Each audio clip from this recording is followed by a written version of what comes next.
Hey, what's going on, guys? So let's talk about the Traxxas TRX4M vehicles, the Bronco and the Defender. So this video in particular is just going to be a couple things that I like and dislike about these vehicles, and also a couple little issues here and there that I found with this TRX4Ms. So I got two Defenders, one Bronco. So it's not like, one has an issue with the other. They all have similar issues. So number one is going to be Traxxas include what they call, or called quality tool sets to give you a 1.5 millimeter hex tool or hex key, and they also give you this cool little multi box wrench which has different sizes, to remove things. However, on these TRX4Ms, you're only going to be needing to use this 5 millimeter box tool, or this little socket here, to remove the little nuts if you want to change out the wheels. However, the problem with this tool is that this is just a little bit too short. So number one is just going to be their quality tools, right? You put it inside and look at this. The tool just has no space between the tool and the tire. Now you can still remove it, you just got to force it in and rub it, but the problem is that the tire sticks kind of makes it really hard to remove this tool. So that's going to be your issue if you're using their Traxxas tool. Luckily for me, I have this old Traxxas tool that I got with my old Rustler over 20 plus years ago. I barely use this tool, but you can see here it's just longer. So when I use the 5 millimeter, it gets in here, and you can see it would have been better if Traxxas would have done this for us, where it just makes removing this nut a little bit easier. You can see, put it inside, easy to turn. While this little box thing is like, you put it inside, you squeeze tighter, it's just, it touches here. It sucks, but you can still use it. But that's the first thing. Next up, their 1.5 hex tool. Let me remove this body right here. And then I found, or I've noticed, that Traxxas has two different size 1.5 millimeter button heads. So there's a slightly larger diameter button head you can see here, and a smaller one that you guys can see right here. So the larger one is going to be the better fit, which is the 1.5 here. For the links, you can see all of the links have these larger button heads, which fits very nice. Same thing for the screws for the shocks. However, for the bumper and anything on the chassis, there's just too much movement before it even bites with the screw. And you can see this one has very little to none. Same thing with the rear here, too loose. And also when I was installing this little optional tow hitch, this tool was still very, very sloppy, so I had to use a different tool to install the screws. And same thing for the motor mount. This is the smaller one, and you can see it just fits very loose. I do have a brand new 1.5 tool set that I got from my helicopters back then. You can see this is how much movement it has before the tool even bites into the button head on the smaller ones, and then on the larger one, you can see no movement. Luckily for me, once again, I got this little multi-bit thing from Radio Shack. I got years and years ago. I keep a lot of old tools laying around, and it's got this torque bit, which is a T7, and this T7 actually fits nice and tight into all of the screws. Just got to put inside, push, and I can remove it without having to worry about stripping out these little hex button heads right here. You can see I can remove those. I can come here, remove this bumper without having to worry about stripping it out, because these are small little screws, and if you put the tool in just at the wrong angle, or you don't push it in enough, you can actually strip out the tool or strip out the screw, and that's just gonna make your day even worse. All right, and Traxxas does give you another slightly larger one. I think it's like a 2 millimeter. That's just gonna be for the servo horn down here. All right, so that's the first issue.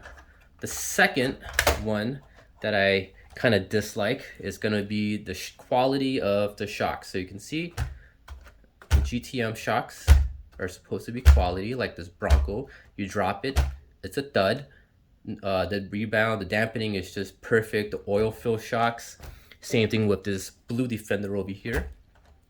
It's a little bit heavier on this body, so you will see it bounce a little bit more. but it's still dampened pretty good. Now, the red one, this one bounces and kind of overshoots and rebounds back too fast. And that is because the quality control on these TRX4Ms are not the best. Some of the shocks come with oil, and some come with too little oil, and some comes with no oil. And if you do look on the Facebook TRX4M groups and also on the forums, a lot of people are mentioning that their vehicles came with very little oil or no oil at all. So the quality control on these shocks are not the best. So, you know, if that's one of the things that you guys are kind of picky about, just double check your shocks, because some just have no oil to little oil. And I opened up these two back ones right here. I took it off and I unscrewed the top cap, and one of them just has very little, and the other one which is bone dry with no shock fluid in there. So kind of sucks. All right. But overall, I mean, these vehicles, they're nice, they're very realistic, they look cool. Here it is side by side. You can see, let me remove this blue one out. You can see the Defender is taller than the Bronco. If you guys want that information on the actual measurements, just visit Traxxas website. They have all of those fine detail specs if you guys want to know the height and the length and all that stuff. But side by side comparison. All right, they put the wheels together. You guys can see how long the vehicles are, and right now the wheelbase are aligned, and you can see here the Defender is longer than the Bronco. So your departure angle and then all of those angles when you're climbing up and down, this is longer, so it's more likely to rub on surfaces and get caught on rocks and stuff like that. But it still looks cool nonetheless. You can see how high it is. Now, one of the things I do notice driving both vehicles is that the Bronco actually handles a little bit better when you're climbing and stuff like that. It doesn't tip over as easy, while the Defender would tip over way too easy, and that's just because you have all of this weight on top. You got the exo cage, you got the roof cargo basket on top, you got the snorkel, you got these accessories here, you got the, you know, the jack, and then you also got the jerry can up here. So you have a lot of this weight way above the tire, higher up on the vehicle. So as you're driving and climbing over stuff, it's just you have more weight on top. Not bad, but it is cool that Traxxas includes, you know, on these little accessories on the Defender, while the Bronco doesn't get any of that and just a little spare tire cover.